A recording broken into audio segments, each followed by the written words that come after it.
Mieng tabiraba puno pugraba chofna han magtada taram nok chari ngasigi video asidi lupa lising kun gi makhada leiba khwaidagi faba phone sing kangacherga semjaba video ni video asibu mieng tabiraba puno na video asibu like tobiramu channel asibu subscribe tawdriba singna su channel asibu subscribe tawsinbiramu tungda su asigumlaba nungairaba video kya yengbina bagitamakta channel asibu subscribe tawsanbiu ngasigi video asi matang asida hujrage video asibu mieng tabiraba punmakna video asibu loi fawbutang mieng tabiu Ngasi video asi lupa lising kun gi makhada leiba khwaidagi faba phone mari khak kangacherga semjaba video ni hairiba phone mari asi hojik phawbugi oina lupa lising kun gi makhada leiba afaba phone sing ngaktani ngasi gi list asi gi ahan bada leiba phone asidi lupa lising kun gi makhada leiba khwaidagi gaming da faba phone aduni hairiba phone adudi Oppo X3 Pro ni hairiba phone asi gaming gi damakta khwaidagi faba phone oiribagi maramdi hairiba phone asida processor da Snapdragon gi flagship processor 860 yauri hairiba phone asida battery da 5160 mAh ki battery ni amadi phone asibu charge tawna bagi damakta 33 watt ki fast charging piri camera da 48 plus 8 plus 2 plus 2 gi camera mari na maninda aduga selfie gi damakta 20 megapixel gi selfie camera su yauri hairiba phone asida gaming gi damakta hena enhance oina bagi damak liquid cooling technology stereo speaker na chingba yauri phone asigi display asi 120 Hz ki screen refresh rate ni amadi phone asigi memory da UFS 3.1 memory piri phone asi Gorilla Glass 6 ke protection piri time lapse slow motion 4K 30 fps na chingba ano features ke asu hairiba phone asigi camera da support tawri phone asi IP53 gi splash proof protection piri hairiba phone asi 6GB 128GB ki phone ni hairiba memory asibu 1TB fawba expand tawbi yai hairiba Oppo X3 Pro asi hojik fawbagi oina gaming gi damaktadi lupa lising kun makhada leiba yamna makfaba phone oiri ngasigi list asigi ani subada leiba phone asidi Realme X7 5G ni hairiba phone asi overall performance da yamna makfaba amadi lupa lising kun gi makhada leiba 5G support tawba phone sing manungda amani hairiba phone asida processor da MediaTek Dimensity 800U processor yauri battery da 4310 mAh ki battery amadi hairiba battery asibu charge tawna bagi damakta 50 watt ki fast charging support tawri camera da 64 plus 8 plus 2 megapixel ki triple camera na maninda aduga selfie ki damakta 16 megapixel ki selfie camera supiri phone asi dual 5G support tawi phone asigi display asi super AMOLED display ni amadi hairiba display asida in display fingerprint sensor support tawri phone asida su liquid cooling technology 4K 30 fps amadi time lapse slow motion chingba ano features ka hairiba phone asigi camera da namba yai loinana phone asi 6GB 128GB ki phone ni hairiba phone asisu lupa lising kun gi makhada leiba yamna makfaba phone sing manungda amadi 5G support tawba phone amani ngasigi list asigi ahum subada leiba phone asidi IQoo Z3 ni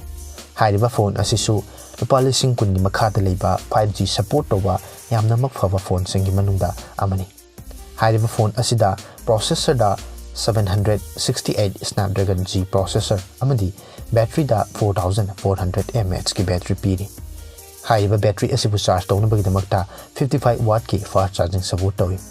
camera da 64 plus 8 plus 2 megapixel ki triple camera na maningda aduga selfie ki damakta 16 megapixel ki camera piri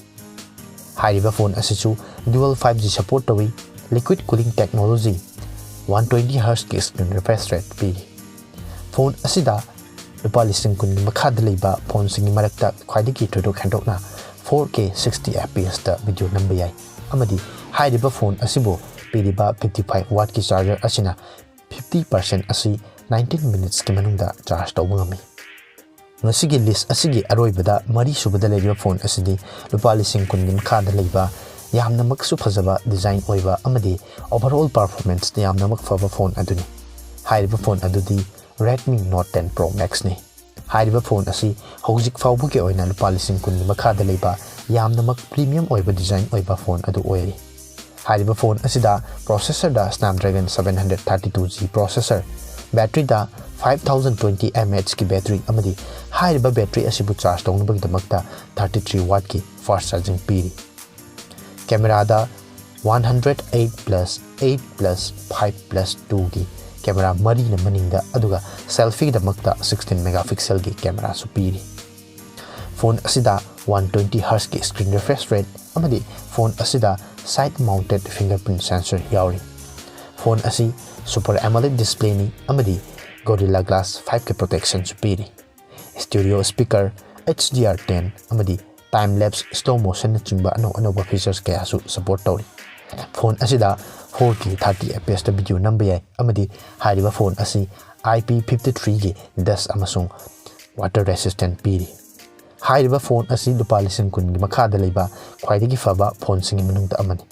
अदोमना लुपा लिसिंग कुन की मखादा लेबा अफबा phone अमा लेनबगदमक्ता यंगबिबो ओइरगदी gaming द ख्वाइदगी फबा नत्रगना ओवरऑल डिजाइन द ख्वाइदगी फबा नत्रगना ओवरऑल परफॉर्मेंस द यामना फबा फोन सिंग लेनबगदमक्ता यंगबिबो ओइरगदी मसिगी लिस्ट असिदा पंचग्रिपा Oppo X3 Pro Realme X7 5G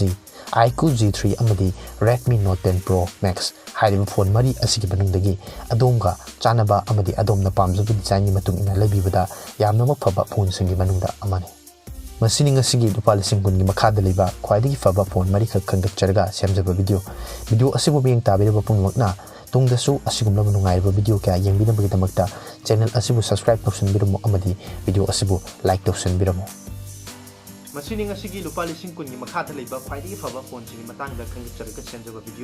video asibu meng tabiraba pungmakna video asibu like tawsan biramo channel asibu subscribe tawjuba singnasu channel asibu subscribe tawsan biramo tungdasu asugumba nungairaba video kya yengbina bagi damakta channel asibu subscribe tawsan biba amadi notification bell da namiba hawgenu channel asibu hena mapung phaba channel ama oinaba amadi adom na pambiriba anoba makhal gi polam kya bo unboxing tawba amadi review tuba ngamna bagi damakta channel asibu hena mapung phaba channel ama oinaba honabada mayamna su mateng pangbiyu